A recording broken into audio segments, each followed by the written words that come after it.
guys. How you doing? Good to see y'all. Can you please take another step forward? Yes, ma'am. Thank you. What's about Mateo that enables him as a true freshman to be in the position he is for you, possibly be an immediate contributor? Yep, well, it starts with the good Lord, his genetics, his parents, and then from there what he's done from a work ethic standpoint. I think one really cool thing is what you get typically with a Bosco individual. Coach Negro and Coach King have done an elite job of preparing those young men, and I've known the DC there all the way back to the Alabama days. We've had a strong connection, and it's pretty cool to know there's a lot of carryover schematically, within the defense. So I think he has a little bit of a head start. Obviously, when you arrive here mid-year, it's an enormous advantage when you got the type of work ethic that Mateo has as far as working, not just when the camera's on, but guys constantly in the meeting room, constantly challenge himself to fix his mistakes. So he's done a nice job. Heard a lot of really good things about Blake Purchase this fall. What have you seen from him since he got to town? Yeah, another gifted young player that we're excited about. He, unlike Mateo, came here in June, so you're certainly behind the curve, from a schematic and preparation standpoint. Done a really nice job of retaining the information, and again, that's our goal here. I think really committed to is bring as many young men with alike mindsets, and not necessarily just about the talent, but going through the recruiting process and evaluating these young men from not just how they're playing on the field, but from a character standpoint, from a football IQ standpoint, from a mental toughness standpoint. And Blake's did a nice job representing all those attributes. What was your assessment of how your guys performed in the scrimmage Saturday? I think we've always got room for improvement. It's been an enormous focus of our culture to attack the ball. So I've been impressed the way the guys have done that. I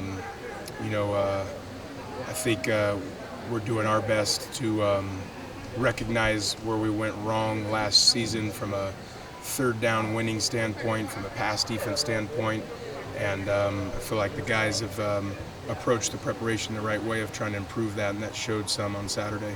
The first scrimmage, I think Dan talked about how the offense started pretty well, and then the second scrimmage, you made it sound like you thought you guys started pretty well. I don't know, did you challenge your guys to maybe start a little quicker? And if you want to see improvement from one scrimmage to the next, is that an area where you said, hey, my guys came out ready to play? Yeah, it's always important for us to debrief of what's happened last. So, our attempt is to always never have wasted pain and improve from the last performance. So, absolutely, I think the first scrimmage, our first drive, was somewhere in the 12 or 13 play range. And this last go-around, all three groups were able to get off the field.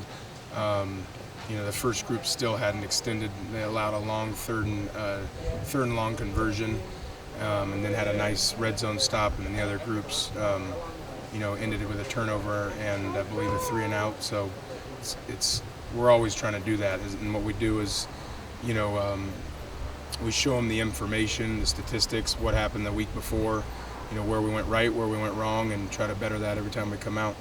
Through 3 weeks, what have you learned about the competitive character and the toughness of your defense? We're growing every day. That's the challenge. So, we've got this opportunity, in front of us when we wake up. And so it all starts with the coaching staff, the juice we're bringing, how we're approaching the meetings, the attention to detail, the organization, and then, challenging each player, and carrying that same focus out onto the field, the walkthroughs, the individual drills, and then, of course, the competition of the team itself. So I think these guys have grown. I think these guys have certainly answered the bell of a lot of these turnovers have occurred because of the relentless effort, and challenging those guys, no matter how hot it is or what the smoke level is, or it don't matter. It's our opportunity to improve, and that's how we're trying to approach every day. Whether it's third down or pass rush, the areas you're looking to improve, talk about wanting to be respected and feared defensively. What are the end results? What are the targets for this group to where you feel like you'll have not just improvement, but to reach the level you want to reach? Yeah, for us to be a respected and feared defense, we got to get off the field on third down. we've got to affect the passer. So that's part of it. So every single day we're challenging the guys that, we're charting our competitions, how many times we won or lost versus the offense in a third down drill or a 2-minute drill, stimulating that competition as much as possible. And again, we feel like now that we've been here for, I think it's now 18 months as a staff, it's awesome when you can really hone in and implement the culture that you want to push and bring in young individuals that have a like mindset to push that, and that's where I think you start to really grow as a program, and that's our goal. A lot of the interior defensive linemen added weight this past year. Was that a goal in particular for that group, where like the defensive line, I think added across the board about 50, 60 pounds from the starting group alone? What does that do for a guy like Casey in particular? Yeah, I think, Casey arrived here last year in the late summertime, didn't have spring ball, and was coming off of an ACL.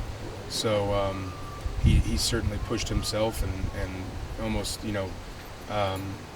threw himself in the fire almost, as far as escalating his treatment and aggressive rehab. So I think Casey's now, doing his best to try to recognize that his health and his power, he's someone that's really powerful in the weight room.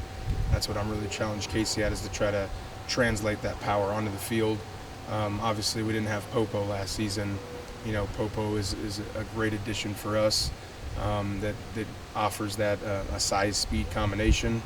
The additions of Jordan Birch, along with some quality young players. It starts up front, and so we made a big stride last season.